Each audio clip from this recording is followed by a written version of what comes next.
This isn't a Blackpink hate video. I stan good music. I want Blackpink to thrive. I'm mad because they be untouchable, but the label keeps handcuffing them. We'll talk gaps between comebacks, the shallow music, lazy visuals, AI production shortcuts, and promotional choices that make no sense.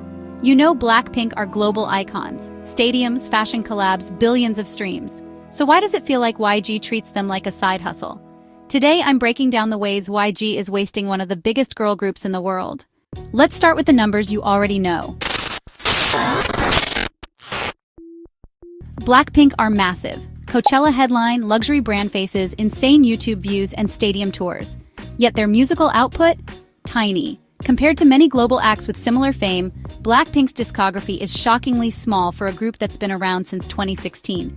Fans waited years between major releases. That creates hunger, which is fine if you come back with something that slaps. But when the releases are few and feel recycled, that hunger turns into frustration. YG keeps giving crumbs and the fans are tired. Now let's compare this to Twice, another third-gen girl group. Twice debuted the same year as Blackpink, 2015 versus 2016. But look at the difference. Twice have released more than plus multiple Japanese releases and English singles. That's an absolutely massive discography. And it keeps their fans constantly engaged, always looking forward to the next comeback. YG has a brand, quality over quantity. But that slogan is being used as an excuse. Quality can't become an indefinite hiatus. The modern music industry rewards momentum. Look at artists who keep relevance. Consistent releases, collaborations, solo work that feeds the group's story. YG's pattern instead looks like massive campaign, silence for 2 years, and the flash comeback. Even BTS, who should have starved their fans because they went to the military service, was still giving contents to fans, even when they were not here. If they could give so much contents while being absent, why is Blackpink incapable of doing the same thing? The answer is simple. YG doesn't care about blinks. That silence costs more than streaming numbers. It costs connection. K-pop thrives on visuals, variety shows, lives, radio, mini-content. Things that keep an artist part of daily conversation.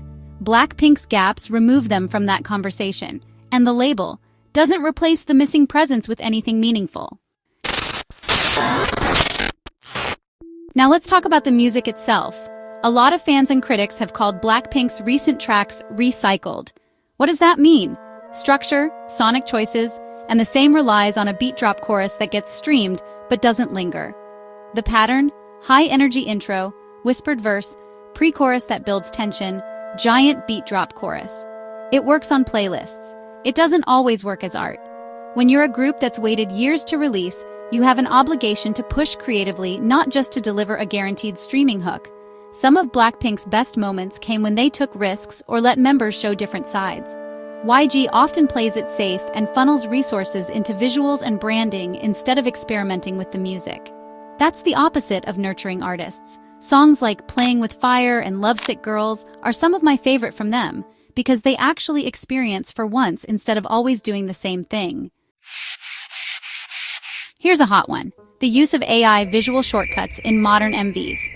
Fans noticed elements in recent visuals that looked heavily computer-generated or template-driven things that make a music video look like a CGI demo rather than a crafted cinematic piece. When you're a group that survived on iconic visuals and real set pieces early on, cheap-looking effects feel insulting. This ties back to resources and priorities. If budgets are going into brand deals, fashion, merch, and not into cinematic music videos with creative directors who actually dig in, then the product suffers. An expensive-looking video isn't automatically great, but when tech and shortcuts replace genuine creative vision, the result often feels hollow, and that's exactly what YG give us. Jump is so shit.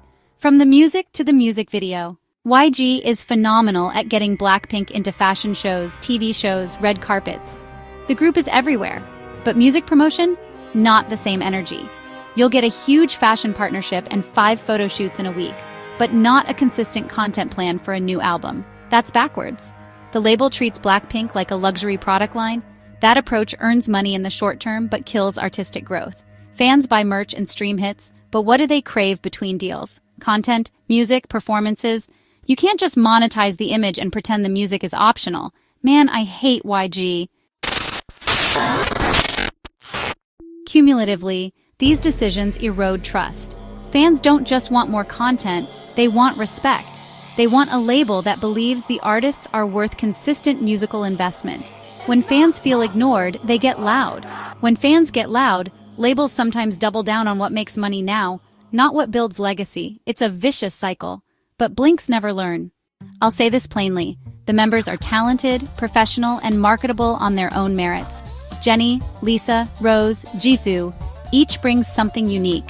They've shown charisma in stadiums, in solo music, and on social media.